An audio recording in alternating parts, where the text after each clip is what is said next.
정책적인 방향이 가로막히고 있는 상황이란 말이죠. 그렇게 되면은 당연히 이제 합법적인 절차를 가지고 본인의 정책적인 문제를 주민한테 질문을 던질 수 있는 건데, 이게 왜 민주주의 또는 대의민주주의에 반하는 것이냐. 오히려 그쪽에서는 주민투표 그 자체가 대의민주주의를 보완하는 그런 그 제도이고, 그런 점에서 본인은 대의민주주의를 더욱더 구현하고 있다, 이런 주장을 한단 말이죠. 거기에 대해서 좀 정치적 해석을 한번 해 주시죠. 조기숙 교수님. 많은 분들이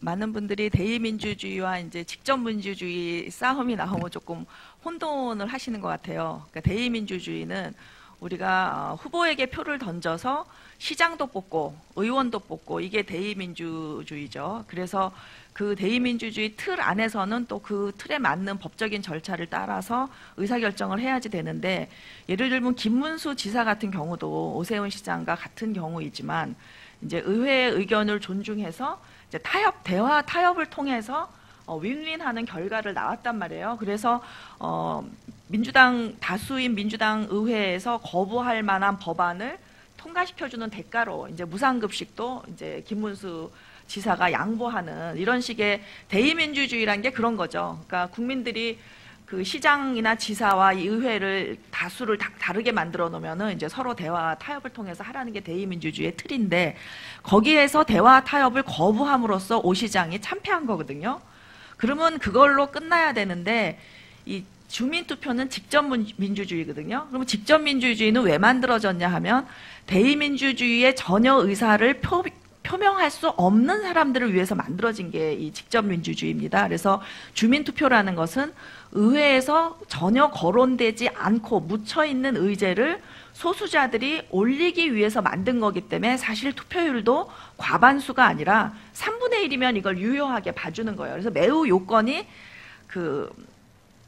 어렵지가 않고 아주 쉽습니다. 3분의 1만 넘으면 되게. 그러니까 소수를 대의민주주의에서 대변하지 못하는 소수를 보호해주기 위해서 만든 제도이기 때문에 그야말로 소수자들이 발의를 해야지 맞는데, 이 오 시장이 의회에서 이미 참패한 건을 가지고 시민을 동원해서 다시 발의를 했다는데 저는 문제가 있다고 봅니다. 이거는 일사부재의 원칙에서도 어긋나는 거죠. 그러니까 이거는 그 주민투표 제도를 악용하는 매우 나쁜 사례라고 생각됩니다. 그러니까 만일에 이런 식으로 한다면, 만일에 의회와 이 행정부가 권력이 이렇게 나눠져서 분점돼 있는 경우에는 끊임없이 패배하면은 주민을 동원해서 이 짓을 할 거 아니에요. 이렇게 하라고 주민투표 제도가 만들어진 게 아니거든요. 근데 원래 그 직접민주주의, 그러니까 대의민주주의도 대화 타협을 거부함으로써 파괴했고, 직접민주주의도 주민의 그 직접 참여를 보호하기 위해서 만들어 놓은 제도를 시장이, 권력자인 시장이 이거를 주민을 동원함으로써 악용하고 있다는 점에서 대의민주주의, 직접민주주의를 다 파괴했다, 오 시장이. 저는 이렇게 생각을 합니다. 추가로 좀 말씀드리면, 아까 이제 우리 정태욱 교수님께서도 말씀하셨지만, 시의회가 민주당이 다수이기 때문에 자기는 약자다, 이렇게 얘기를 합니다. 근데 그 얘기를 들을 때마다 저는 소름이 끼쳐요, 사실은. 그 뭐냐면, 엄청난 그 막강한 행정력을 갖고 있고, 그 다음에 자기가 할 수 있는 권한이 저희들이 한 30배 정도 될 겁니다. 저희들은 우리나라 지방의회가 이제 20년 됐다고 하지만 실제로 의회가 가질 수 있는 권한은 최소한의 권한만 갖고 있습니다. 최소한의 권한. 그러니까 이런 부분들을 단지 다수이기 때문에 자기가 약자다라고 표현하는 그 소름 끼치는 그 모습에는 진짜 저희가 가끔씩 할 말을 있습니다. 가령요, 이번에 서울시장이 의회에 장기간 출석을 안 했습니다. 그럼으로써 의회는 여러 가지 권한을 침해받았습니다. 예산을 우리가 적법하게 심의할 수 있는 권한이라든가 조례를 처리할 수 있는 권한이라든가 모든 권한을 침해당했지만, 현재 우리나라 헌법이든 지방자치법이든 간에 지방의원이 자치단체장으로부터 침해받은 권한을 구제할 수 있는 방안이 없습니다. 구제할 수 있는 방안이 정해져 있지 않습니다. 그러나 서울시장은 아까 우리 정태욱 교수님 말씀처럼 자기의 권한이 침해당했다라고 생각이 들면 가령 조례로 문제가 됐다 하면 조례에 대해서 제2요구권이 있습니다. 의회에 대해서 자기가 권한을 침해당했다 그러면 제2요구권이 있고 제2를 한 다음에 그게 완결되는 게 아니라 또 대법원 제소까지 할 수 있는 상황입니다. 그렇게 법적으로 자기 권한을 지킬 수 있는 절차가 정해져 있음에도 불구하고 이거는 이거대로 한 겁니다. 또 이거는 이거대로 지금 진행 중에 있고 그 한편에 또 오른손에는 또 주민투표라는 제도를 만지작거린 거죠.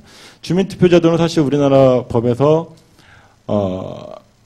직접민주주의 요소로 주민 소환제도랑 그다음에 주민 발언제도, 그러니까 주민 청원제도 이 세 가지가 직접민주주의 제도로 도입이 되고 있는데요. 이 부분에 대해서 주민투표는 사실 시장도 발의할 수 있는 권한이 있고요. 의회의 동의를 거쳐야 됩니다. 의회도 3분의 2 이상이 발의를 하게 되면 동일한 효과를 갖습니다. 그 다음에 이번에 했던 주민 청구 방식인데요. 시장이 하고 싶다고 했습니다. 본인이. 처음에 발의하겠다고 했다가 의회가 그 부분은 아니지 않느냐라고 했더니 주민들을 사실상 동원을 한 거고 복지 포퓰리즘 추방본부라고 하는 게 급조된 거예요. 사실. 그 단체가 165개 단체라고 하지만 실제로는 뭐 우리나라에서 내놓으라 하는 관변단체들은 다 들어가 있고요. 그 다음에 4대강 찬성하던 단체들, 그 단체들이 또 다 들어가 있습니다. 그러니까 이 단체가 어떻게 보면은 우리나라의 어떤 뭐 보수라는 표현을 내가 그들한테 붙여주고 싶지는 않은데 하여튼 보수나 뭐 수구 쪽에 계신 분들이 집합체예요. 이런 분들이 총집결해갖고 이제 지금 이 일을 벌이고 있단 말이죠. 그래서 저는 기본적으로 오세훈 시장이 소위 그 한나라당의 그 대권 후보 내지는 잠룡이라고 하는 뭐 명칭을 갖고 계신데 그 우리 그 하나 그 우리 시의원들 하나 감당 못 해가지고 그러면 그 명칭을 스스로 떼든가 이거 어떻게 보면 자신의 어떤 정치적 능력, 그러니까 정치적 어떤 부재, 정치적 부재에 대한 그 대가를 이 우리 서울 시민들이 고스란히 다 치르고 있는 거다. 이번 주민투표는 저는 그렇게 좀 봅니다. 네.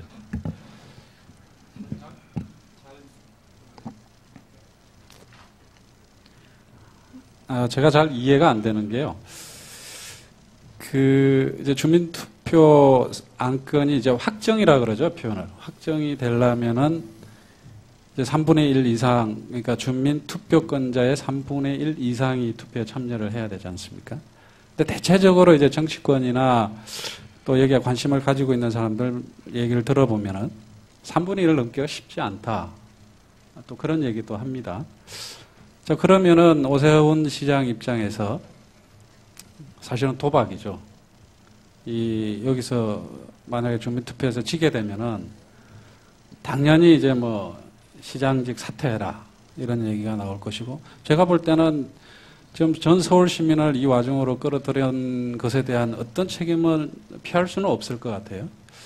이제 뭐 그런 이제 사퇴 얘기도 나올 것이고 또 뭐 본인이 대선 출마를 계획을 한다면은 또 이 패배 자체가 본인한테는 상당한 부담이 될 거란 말이죠. 그럼에도 불구하고 이 주민투표를 강행하는 데는 또 뭐 그 나름의 충분한 어떤 시장으로서의 어떤 책임감과 순수성 이런 걸 또 인정해주는 또 한쪽의 시각이 있는 것은 사실이란 말이죠.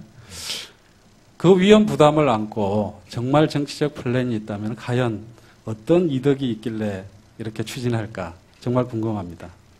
그 강희영 의원도 지적을 했었지만요. 오판한 점이 저는 크다고 봅니다. 네. 그러니까 이제 법을 잘못 해석한 거죠. 이게 3분의 1이 안 되면은 그 두 개의 선택을 걸었던 두 개가 다 무효가 된다라고 해석을 한 거죠. 그래서 그렇게 해서 이제 논개 작전이라 그러나, 그러니까 물귀신 작전으로 그렇죠. 시의회 안까지 무효로 만들 수 있다고 오판을 해서 이런 무모한 일을 했는데 하고 나서 보니까 이제 법제처에서 그 해석을 달리했단 말이에요. 그러니까 기존의 이제 입법 과정은 유효한 거고 이 주민투표만 무효다라고 하니까 이제 굉장히 당황을 하게 됐는데 이 입장에서는 이제 뭐 보수층의 패배다라는 식으로 보수층을 끌고 들어갈 수밖에 없는 입장인데 처음에 이걸 시작했던 저는 이게 단계적으로 좀 이렇게 발전해 오지 않았나 보는데 사실 주민투표 얘기를 처음 했던 건 전데요. 왜 제가 이 얘기를 했냐면은 오세훈 시장이 이제 민주당 그 의회에서 이제 이 친환경 무상급식 조례안이 통과되고 나서 이제 일체 그 타협을 거부하고 의회에 출석도 안 하지 않았습니까? 그리고서는 이제 무상광고 그 무상급식 반대 그 광고를 일간지에 이제 대대적으로 하는데 4억을 들여서 했고 그것이 선거법 위반이었습니다. 그런데 그때 또 등장했던 이 조그만 아이가 이제 빨가벗고 이렇게 가리고 나왔는데 인권위원회에서 또 이제 인권 침해라고 또 지적을 받았죠. 이게 도대체 시장에 이게 있을 수가 있는 일인가. 그래서 많은 인터넷에서 주민 소환을 하면 좋겠다. 어떻게 하면 좋냐라는 질문이 올라왔습니다. 그래서 제가 주민 소환을 할 수 있다는 이제 칼럼을 썼는데 거기에 이제 굉장히 많은 분들이 당장 시작하자고 호응을 해주셨는데 몇몇 분이 이거는 오세훈을 그 순교자 만들어줘서 오히려 띄워주는 거다. 그래서 이제 저희도 생각을 해보니까 그런 면이 있어서 그만뒀습니다. 그러니까 아마 오세훈 캠프 측에서는 아, 스스로 순교자가 되자 이렇게 결단한 게 아닌가. 그리고 그럴 때에는 이제 법 그 조항에 대한 그 오판까지 더해져가지고 시작을 했는데 이제는 감당할 수 없는 수준까지 온 거죠. 그래서 시작할 때는 저는 그럴 만한 정치적인 이유가 있다고 보는 게 사실은 오세훈 시장이 처음에 정치인으로 데뷔했을 때는 뭐 인물도 잘생겼지만 이미지도 좋고 또 개혁 정치에 또 그 대표적인 또 국회의원이었고 이래서 좋았는데 문제는 뭐냐면 이분이 중도층에는 인기가 있는데 보수층에 인기가 없다는 겁니다. 그러니까 한나라당 경선에서 성공하기 위해서는 보수들의 좀 마음을 사지 않으면 곤란하지 않겠느냐 많은 고심을 했겠죠. 그러다가 이제 주민 소환이 나오다가 사그라드니까 바로 이거다. 내가 이걸 통해서 순교자가 되는 거다라는 정치적 저는 게임을 구상한 게 아닌가. 그래서 이해가 가는 측면도 있습니다. 이 발전 과정을 보자면은.